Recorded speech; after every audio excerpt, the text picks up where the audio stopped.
CM आवास पर अधिकारियों की बैठक जो है फिलहाल खत्म हो गई है। ये एक बड़ी बैठक का खबर आई है। सीएम योगी की उच्च अधिकारियों को संदेश है कि आप अपने अपने इलाके में गश्त करें और ये सुनिश्चित करें कि शांति व्यवस्था जो है वो बरकरार रहे। अधिकारियों के साथ मुख्यमंत्री की यह हाई लेवल मीटिंग थी और फिलहाल ये मीटिंग जो है ये खत्म हो गई है। मुख्यमंत्री आवास पर अधिकारियों की बैठक जो है वो खत्म हो गई है और मुख्यमंत्री की तरफ से जो आदेश आया है वो यही है कि हर हाल में सुरक्षा व्यवस्था जो है वो सुनिश्चित की जाए, शांति व्यवस्था बनी रहे ये सुनिश्चित किया जाए और आम जनता को परेशानी ना हो ये भी सुनिश्चित किया जाए। कानून व्यवस्था से कोई खिलवाड़ ना कर पाए, अफवाहों को फैलाने वालों पर कार्रवाई की जाए, अफवाह जो फैला रहे हैं उन पर कठोर कड़ी कार्रवाई ये की जाए, ये कहना है योगी आदित्यनाथ की तरफ से।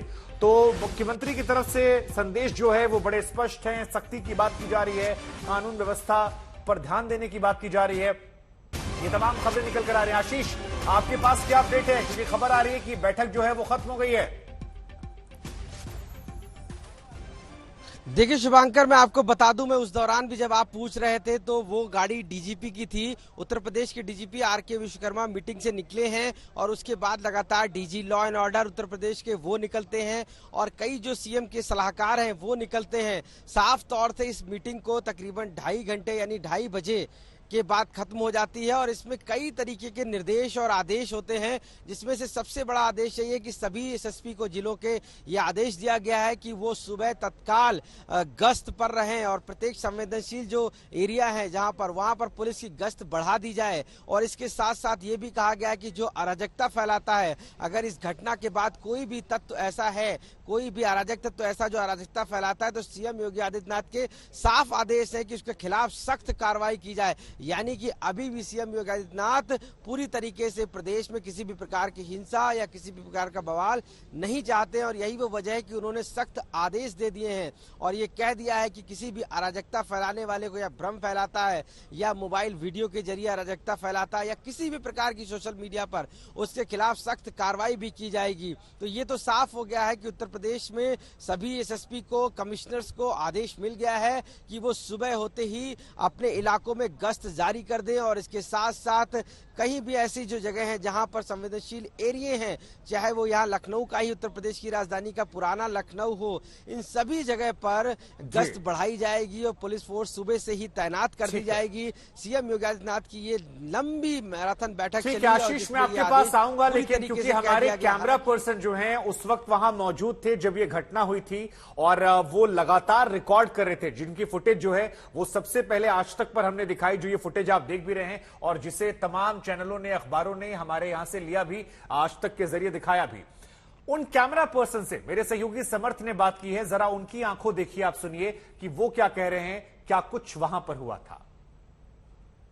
बहुत लंबा करियर हो गया, लेकिन इस तरीके का शूट आउट मैंने अपनी लाइफ में कवर नहीं किया। दंगे बहुत देखे, बहुत कुछ देखा, लेकिन जब पुलिस अंदर आई और हम लोग कैजुअली साथ में आ रहे थे, अमूमन ऐसा होता है कि कोई क्रिमिनल आता है तो हम लोग साथ में उसको कवर करते हुए जाते हैं और एकदम से हम इंतजार कर रहे थे काफी देर। बिल्कुल, हम लोग करीब आधे घंटे से वेट कर रहे थे कि अतीक अहमद आएगा और हम लोग उसको उसकी बाइट के लिए इंतजार कर रहे थे कि एक शब्द वो बोलेगा और जैसे शुरू करना, यहीं से शुरू करते हैं। बिल्कुल, यहाँ से जैसे ही आप बात करना शुरू करते हैं और हम लोग पीछे पीछे जाते हैं और जैसे ही बोलना शुरू करता है, जैसे ही अतीक अहमद और असद वो उसका भाई बोलना शुरू करता है और एकदम से तड़तड़ाहट की आवाज आती है और ऐसे लगता है कि जैसे पटाखे दगने लगे।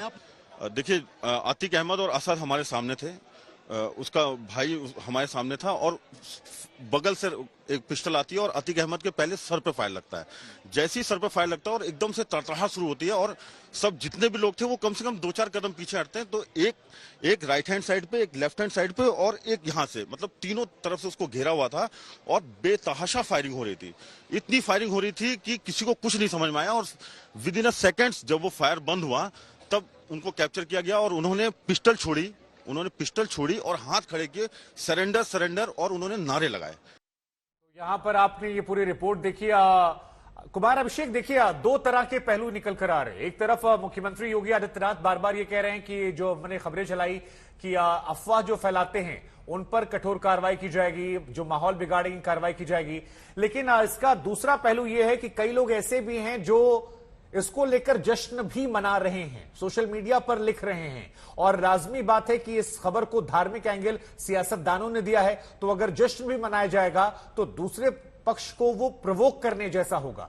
ऐसे में क्या उस तरफ भी ध्यान जो है वो शासन प्रशासन पुलिस दे रहा है? क्योंकि अब यहां से शांति व्यवस्था बनाए रखना एक बड़ी जिम्मेदारी है। जो डेंट लगा है वो बहुत बड़ा है, लेकिन अब आगे जो डेंट लग सकता है उसको लेकर डर और ज्यादा होना चाहिए प्रदेश में। निश्चित तौर पर जो मुख्यमंत्री योगी आदित्यनाथ की तरफ से, मुख्यमंत्री ऑफिस की तरफ से जो इन्फॉर्मेशन आई है और जिसमें ये साफ साफ कहा गया है कि भाई अगर कोई अफवाह फैलाता हुआ पकड़ा जाएगा तो उसके साथ भी कड़ाई से निपटा जाएगा। दरअसल इसे देखा जाए तो ये एक सामान्य सा स्टेटमेंट है जब कम्युनली सरचार्ज माहौल में ऐसे स्टेटमेंट दिए जाते हैं, लेकिन इस माहौल में ये स्टेटमेंट खास है। देखिए 10:30 बजे के आसपास ये हमला हुआ और दोनों लोग मारे गए, अतीक और अरशद। और सुबह जब ये खुल करके अखबारों में छपेगी, जब ये चीजें लोग सुबह जब जागेंगे और इस पर चर्चा करेंगे और जगह जगह जिसका जहां स्ट्रांग होल्ड है वहां इसे लेकर के एक कम्युनली जिसे कहते हैं एक सेंसेशन होगा। इसे देखते हुए ये मामला कहीं कम्युनली सरचार्ज ना हो जाए, लेकिन जिम्मेदारी दोनों पक्षों की है। और जिस तरीके से इस मर्डर के बाद कुछ लोगों ने सोशल मीडिया पर जिस तरीके से एक प्रोपेगेंडा शुरू कर दिया है, खास करके साध्वी प्राची जैसी लोगों ने, तो उसका असर निश्चित तौर पर होता है और उसका रिएक्शन भी होता है। तो क्रिया और प्रतिक्रिया दोनों, एक्शन रिएक्शन दोनों दिखाई देते हैं और ये इस वक्त ट्विटर पर और सोशल मीडिया पर दिखाई भी देने लगा है।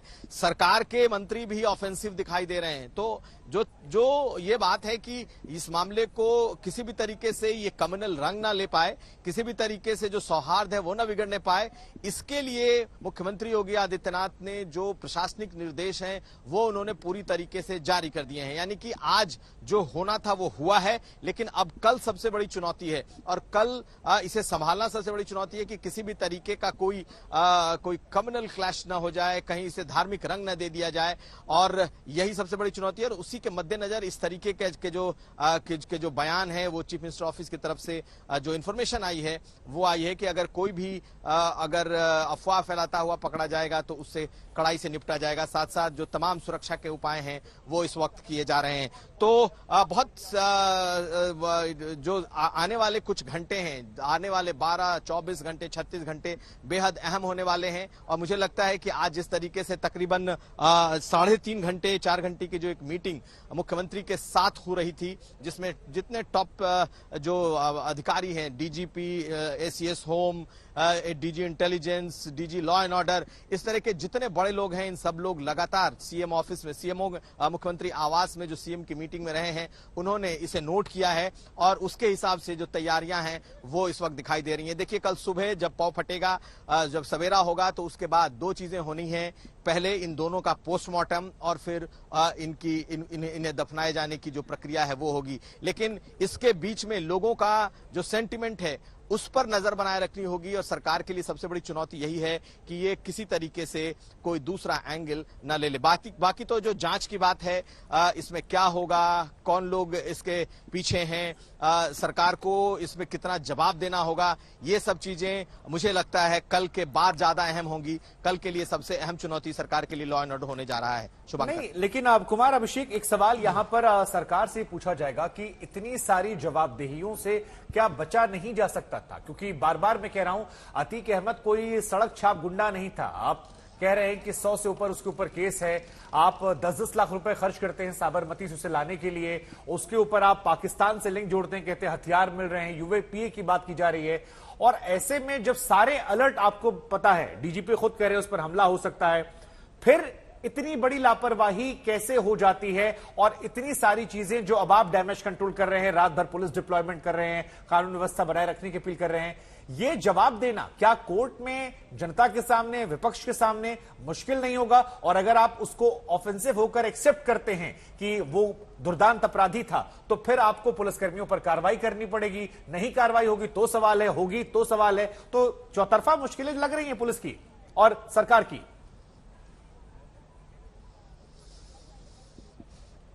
देखिए, जो पुलिसकर्मी हैं वो तो इसमें बलि का बकरा बनेंगे, क्योंकि जब घटना हुई है तो पुलिस कस्टडी में हुई है। सरकार को भी जवाब देना होगा और सरकार की जवाबदेही तो सबसे ज्यादा बड़ी होगी। निश्चित तौर पर जो बातें आप कह रहे हैं कि आप चाहे अतीक अहमद को कितना बड़ा भी माफिया गुंडा जो कह लें, लेकिन ये भी सच है कि वो कई बार का विधायक और सांसद भी रहा है। ऐसी स्थिति में पुलिस अभिरक्षा में 3 लोग आते हैं और उसे और उसके भाई को मार करके चले जाते हैं। उसका भाई भी विधायक रहा है। ये बड़े सवाल तो निश्चित तौर पर खड़े कर रहा है। इसका जवाब बहुत आसान नहीं है शुभांकर। लोग जवाब को समझते हैं, लोग जवाब को जानते हैं, लेकिन जब तक कोई चीज डॉक्यूमेंटेड ना हो तब तक किसी के लिए इस पर बोलना बड़ा मुश्किल है। सरकार के लिए ये बैकफुट पर जाने जैसी नहीं, सरकार के लिए ये कहीं ना कहीं शर्म का भी विषय है कि आखिर उनके कह सकते हैं कि छत्र छाया में रहते हुए आखिर ये दोनों कैसे मारे गए। लेकिन यहीं पर जब सवाल ये भी उठता है तो ये भी उठता है कि भाई आखिर जश्न क्यों हो रहा है, जश्न दूसरे खेमे में इतना क्यों हो रहा है, ऑफेंसिव सरकार के लोग सरकार के मंत्री क्यों हैं और उसके पुराने पाप क्यों गिनाए जा रहे हैं।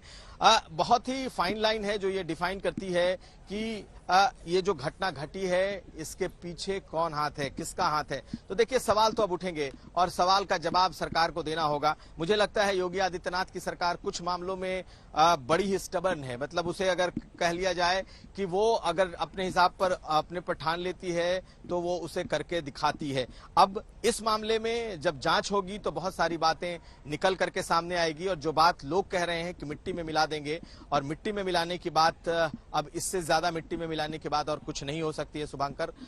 जो है वो तो मिट्टी में मिल चुका है। उसने खुद भी कहा था कि मैं तो मिट्टी में मिल चुका हूं, अब मुझे जमीन पर रगड़ा जा रहा है। और आप 2 और बयान याद कर लीजिए। कुछ दिन पहले जब वो साबरमती जेल से निकला था तो उसने आशंका जताई थी कि उसे मारने की कोशिश की जा सकती है। जबकि एक और बयान आप अशरफ का याद कर लीजिए, जब वो यहां से लौट रहा था प्रयागराज से, जब सजा सुनाई गई थी उसके बाद, तो उसने कहा था कि मुझे सूचना मिली है कि मुझे 2 हफ्ते में मार दिया जाएगा। तो बहुत सारी चीजें हैं जो कह सकते हैं जिसे कोरिलेट करने की जरूरत है, देखने की जरूरत है कि आखिर ये चीजें हुई तो कैसे हुई। लेकिन अब सबसे बड़ा सवाल संवैधानिक संस्थाओं पर उठ रहा है कि सब के सब कटघरे में हैं, सब के सब कटघरे में हैं, चाहे पुलिस व्यवस्था हो, कानून व्यवस्था हो, या फिर आप यूं कह लें जो अदालतों ने जिस तरीके से इन सभी लोगों को जिम्मेदारी सौंपी थी और एक तरीके से उनकी जिम्मेदारी ठेंगे पर रही और इन दोनों को फुल पब्लिक व्यू में इस तरीके से मारा गया जिसकी उम्मीद, जिसकी कल्पना नहीं की जा सकती है। लेकिन अब देखना यह है कि सरकार इस मामले से अब आगे कैसे निपटती है। लेकिन कल से या इनफैक्ट आज से जब ये घटना घटी है तब से 2 तरह के रिएक्शन हैं और ये दोनों तरह के रिएक्शन पर अब सख्त नजर रखने की जरूरत है।